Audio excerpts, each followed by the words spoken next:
If you're thinking about buying and setting up a raised bed, I want to share with you a few things that I wish I knew before I started my raised bed garden. And stick around because two of you will win a Vego garden raised bed and a cover system by watching this video. The details for the Vego garden giveaway are in the description box below, and I'll also go over them at the end of the video. And I also have a better code for you to use for any Vego garden purchase from now until November 1st, 2025. The code is Space Coast Harvest GA5 for 5% off any order at Vego Garden. Before we get into all of these different qualities to consider, let's talk about what is a raised bed and why do people use them. A raised bed is different from a planter because a planter has a bottom to it. A raised bed has no bottom, and so it's really just walls to contain specialized soil and plants. There's several advantages to growing in a raised bed, and one of them is you can be selective about the type of soil. Many of us live in a place that has too much sand in the native soil or too much clay in the native soil, so it can be really difficult to grow in an in-ground garden. In a raised bed, you'll be filling it with raised bed soil, which contains the right mixture of compost and water retention materials like peat moss and aeration components like perlite. The walls of a raised bed also prevent weeds from encroaching on your garden. If you've ever gardened in an in-ground garden before, you might be keenly aware of how much time it takes to keep your garden weed-free. And that's really important for gardening because the weeds sometimes can outcompete and outgrow our vegetable crops. There's also the aesthetic or the style appeal of a raised bed garden. Personally, I love raised beds. I think they really add some nice beauty to the space, and I like the organization that comes with having a contained space for a garden. So let's talk about some of the lessons I've learned in the last couple of years of raised bed gardening so you don't make the same mistakes that I did. One of the first things to consider is the height of a raised bed. Now there's some common heights that you can choose from. Let's start with the shortest and we'll work our way up to the tallest. One of the advantages of having a really short raised bed, around 10 or 11 inches, is that it requires very little soil to fill it up. The price of soil is no joke, and you can get creative by buying in bulk if you want, or finding different sources that don't cost so much, or mixing it up yourself. But in general, if you were going to buy bags of raised bed garden soil, it takes a lot to fill up a raised bed. Some of the downsides of a 10-inch raised bed is that you'll be bending over a lot when it comes to planting your transplants or direct sowing your seeds or even installing a drip irrigation system. All of those are going to require a substantial amount of bending. We all have a different tolerance to the bending required to garden and the cost of the soil required to garden. So this is one of the reasons why the height of the raised bed is a very personal preference. Right here I have a 17-inch tall raised bed. And the 17-inch tall height is a pretty common one, and I believe it's because it's a nice happy medium. There's definitely still bending required, and it takes a lot more soil to fill up than a shorter one. But when it comes to harvesting some of your tall and big plants, the height is still a reasonable height. So look for, as an example, look right here at my pole beans that are climbing up this bamboo stake right here. I will have no problem harvesting these or helping them grow up the trellis if I need to. And that's in part because the height of the raised bed started all the way down here, and now the plant is up at eye level. A really short raised bed, like 10 or 11 inches, is also going to be less effective at keeping the weeds out. Some of them can even grow over that short barrier and get right into your soil, or they'll come right up from the bottom. In a 17-inch raised bed, it does a much better job at keeping the weeds out. This right here is a 32-inch height raised bed. I actually really wanted this height right here because I thought it would look nice right under the window if I could fill it up with some plants. And also when it comes to filming videos for you, I prefer to be standing up and I want the plants still in the view. So 32 inches is great for me. There's no bending at all. But the downside, and it absolutely is a downside, is the amount of soil you have to put in here. A lot of times you'll see people do what's called the hugelkultur method, where they put a lot of logs and large plant debris in the bottom of the raised bed. And I did that here to save on some soil costs. The downside of doing that, especially in a big tall raised bed like this, is that the soil is going to definitely settle, and it's going to settle even more because I have all of that extra space at the bottom that's going to get broken down. I just filled this up and planted it out over the last couple days, but we're gonna see this one settle. I wouldn't be surprised if it settled like 6 to 10 inches in the first year, and then I'm gonna have to come back and top it off. And one of the challenges that comes with doing that is that all of the plants will also be dropping down. So you can either try to lift up the plants and transplant them into the higher soil level, or you can pull them all out and plant new annuals in there. Now, Vego Garden also does make what's called the intermediate floor, and some other brands might do something similar as well, where you can buy a piece of material that goes like halfway up the raised bed, and it allows you to have nothing at the bottom half of this raised bed and only fill the top half. That's a really good option if you want the height to eliminate any bending, and at the same time you want to prevent an extravagant soil cost. While we're here, let's talk about the different widths of a raised bed. This configuration is 42 inches by 84 inches, I think. And so this is about 3.5 feet. And normally when you choose 3.5 feet by almost 6 feet, you want to have access on all 4 sides. So I kind of messed up here because I only have access on 3 sides. So you can see I'm only 5'2". I'm not the tallest person.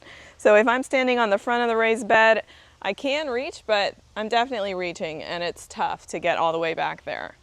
But I still have access on the sides, and I can reach all the way over here pretty well.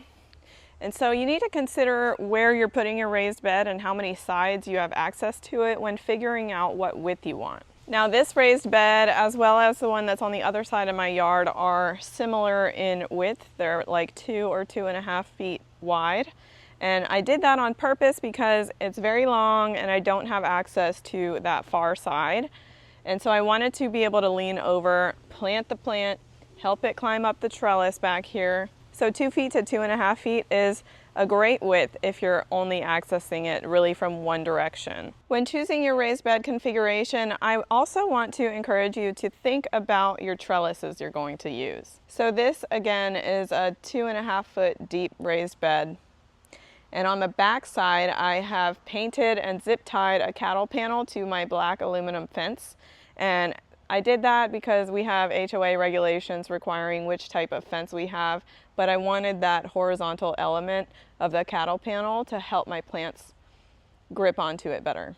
But because I made this custom length using a Vego Garden 10-in-1 raised bed and then adding extension kits, I wasn't able to use the Vego Garden wall panel trellis, for example, because it anchors on the curved portion of the raised bed, and they don't have a size that works for this raised bed. I've also done more temporary trellis designs. Like, for example, all I did right now was put these 8-foot bamboo stakes right here, and you can see my pole beans are having no problem just gripping it and climbing straight up. Over the summer, I had these 8-foot bamboo stakes arranged in an A-frame configuration, and then I had some additional twine lines running down for my cowpeas to climb up it. It worked really well, and with the A-frame over the summer, I was able to put some peppers underneath, and the pepper plants did much better without having to wilt in the summer heat. If you're planning to do an arch trellis, you're going to need to consider the spacing between your raised beds. I would encourage you to look around and try to choose a trellis before you decide on that spacing, because some of them have a width that you can't necessarily change. Like if you wanted to buy the Vego Garden arch trellis, or if you wanted to buy one of those nice pretty black iron ones from Gardenary, they have a set width, and you want to make sure it hits your raised bed right. That also is going to give you enough space to put a wheelbarrow through it. When you're setting up a raised bed, you're also going to make sure that the sides of the raised bed on all 4 sides are touching the ground properly. If you look at my raised bed here, it's in my backyard where it slopes away from the house, and so there is a slight slope to the ground, and it's a very long raised bed. And so when I put it together, the whole raised bed wanted to be flat like this, but my ground was going like this, and so there was a big open space at the bottom. What I had to do was dig out the grass around the frame of the raised bed and make sure everywhere around the raised bed it had that contact with the ground. If you don't do that, you're going to get soil washout out the bottom of the raised bed during heavy rains. You also might want to think about putting chicken wire or a hog panel on the bottom of your raised bed before you fill it. This is especially important if you have any burrowing critters. I have not done that in any of my raised bed, but I'm starting to see some burrowing critters around and I'm starting to regret that choice. So don't skip it like I did, and make sure you add that chicken wire or that hog panel to give you extra peace of mind. Now let's talk about the importance of support bars. Now it does depend on the height of your raised bed and the configuration of your raised bed, whether or not you use it. For example, Vego Garden 9-in-1 17-inch tall raised bed does not come shipped with support bars, and that's okay because none of those configurations you can make with that raised bed require support bars. But what I did here is I started with the Vego Garden 10-in-1 raised bed, and then I bought extension kits. The extension kits have panels to extend your length by 2 feet, and it also includes extra safety edging and support bars. And for some dumb reason, I didn't install the support bars like right here, and it's definitely bowing after 2 years of use. It's really not that noticeable, so I guess I'm gonna live with it until I can't anymore and I need to shovel out the soil and fix it. Don't make the same mistake I did. Don't skip the support bars when they're recommended by the manufacturer. This 32-inch tall raised bed also comes with support bars, and thankfully I was smart enough to install them this time. The next thing we're going to talk about is probably the most important thing about setting up your raised bed garden, and that is choosing the proper location for your raised bed. And the location of your raised bed is definitely going to depend on what you plan to put in it, and also your proximity to your water source. If you plan to plant your traditional crops, like all of your green vegetables like cabbage and Brussels sprouts, and then all of your fruiting crops like cucumbers and eggplants and tomatoes and peppers, you're going to need to put that raised bed in a full sun spot. It's like 10:30 a.m. here in October in Melbourne, Florida, and you can see that both of these long raised beds in my backyard are getting full sun right now. And this is where I plant all of my traditional vegetable crops. But this one you can see is in the shade right now. So this portion of my yard is not getting any morning sun because it's shaded out by the shadow of the house. This is why I've chosen to put only herbs and flowers for my tea garden, and they're going to be small flowers, so hopefully they don't need that much sun. We'll see how that goes. I also could probably put some easy leafy greens in here, something like arugula or spinach that doesn't require too much sun would probably do okay here. And any flowers I'm going to put probably here on the front. This is all chamomile right here, and I wanted to put it on the front half of the raised bed because this is the first part that gets sun throughout the day. The back part of the raised bed has a shadow for a long time because of the house shadow, and then when the sun is directly overhead, it's still going to get the shadow from the gutters and the, what's it called? The little extension of the roof that sticks out from the house. If I were to plant a tomato crop right here on the back side of the raised bed, it really just wouldn't do well at all. It wouldn't grow at the same speed as any of my other tomato plants, and potentially wouldn't even fruit. I also mentioned how the location of your raised bed could depend on your water source. For me, I'm in a small suburban backyard, so pretty much anywhere in the yard is the same access or very similar access to a water source. But if you're on acres of land and you put your raised bed in a space that's too far away from your water source, you might end up regretting it unless you're intending to really route a water source all the way out to your garden. Another thing you should consider is the material of your raised bed. And this one partially depends on your goals for the longevity of the raised bed and your goals for the style or aesthetic you're trying to build in your backyard. Wood is a great option that a lot of people use, and I really love the look of a wooden raised bed, but I just didn't want to have that shorter lifespan that comes with wood. Now there's ways to extend that lifespan of your wood, and one of them is by choosing a thicker board when building it. So don't choose like a 1x4 to make your raised bed. It really probably will rot too fast and you'll be rebuilding those raised beds. But if you chose a 2x4, you'll get extra years out of it. These Vego Garden Classic Collection raised beds are made with a material that's called VZ 2.0. It's an aluminum and a zinc alloy made to last 20 years and prevent any rust, and the paint on it is extremely durable and resistant to fading and scratches. I will say that I have scratched my raised beds before by using like a weed whacker too close when I had it right up against the grass, and that's why I put this edging in and put mulch on the outside of the raised bed. The color has not faded at all. I've had this raised bed for 2 years now and the other one for 3 years, and there's no sign of fading at all. If you've watched this video before where I talked in detail about Vego garden raised beds specifically, you might remember that I talked about some rust occurring on the bolts on this raised bed specifically because I had it set up with self-watering wicking cells and reservoirs on the inside bottom of the raised bed. I recently switched to drip and I'm not seeing any rust problems at all. My other raised bed has had drip from the start and has not had any rust at all. The next thing we really need to think about at the time of setting up a raised bed is watering. Now there's lots of different options for watering. You can choose to hand water every day while you're drinking your coffee, and that could be really great and therapeutic for you. Or you could choose an olla, which is a clay pot reservoir of water that you can bury in the soil and fill up periodically with water. And then there's also drip irrigation. Drip irrigation is what I have set up here. One of the main reasons I wanted to set it up at the very beginning of putting the raised bed together was because it's so much more discreet when you route the water line up and inside your raised bed. You can see right there, that's the point in which it comes up out of the ground. I've trenched that PVC all the way out to my supply valves. If you want more detail about specifically how I routed my drip irrigation setup, check out this video right here. Once you get your water line routed to the inside of your raised bed, it's much easier to finish out the drip design before you put plants in.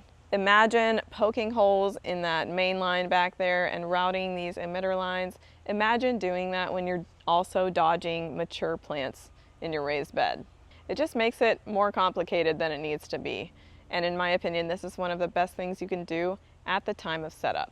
Right here in this raised bed is one of the best examples of how I can explain the importance of choosing where you plant specific plants. So your layout of the plants within the raised bed.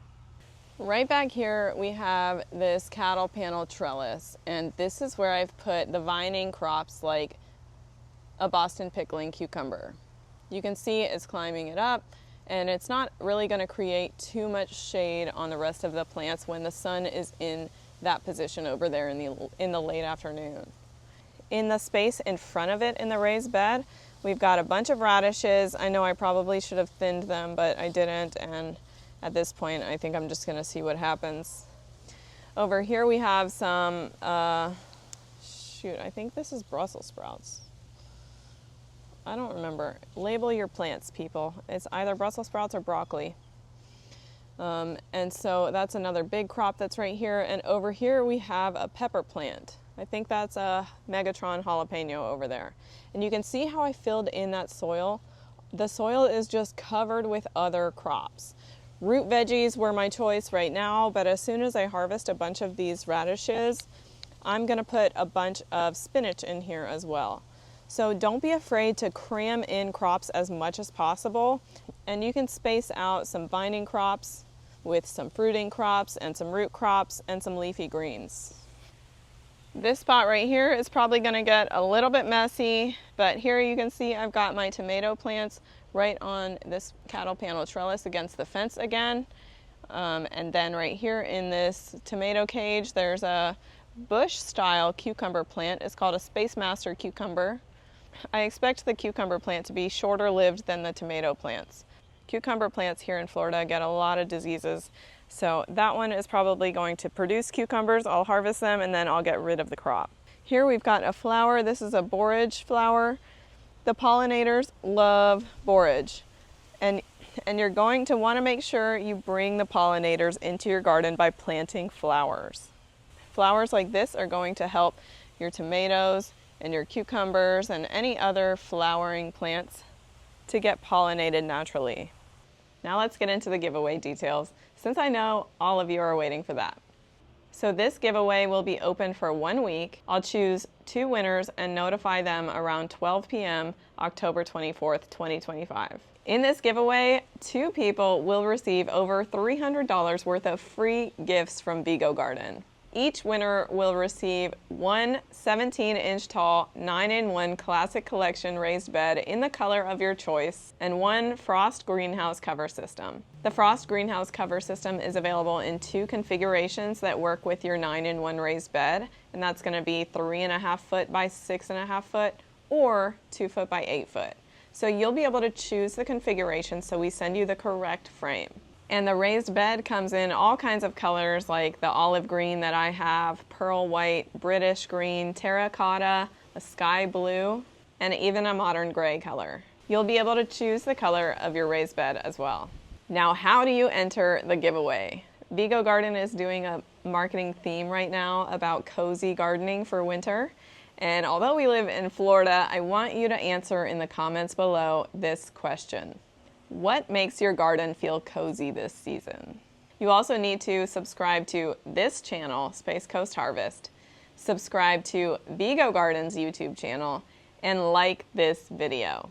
So good luck on the giveaway, and I hope these tips help you figure out how to set up your raised bed in your garden. See you next time, guys.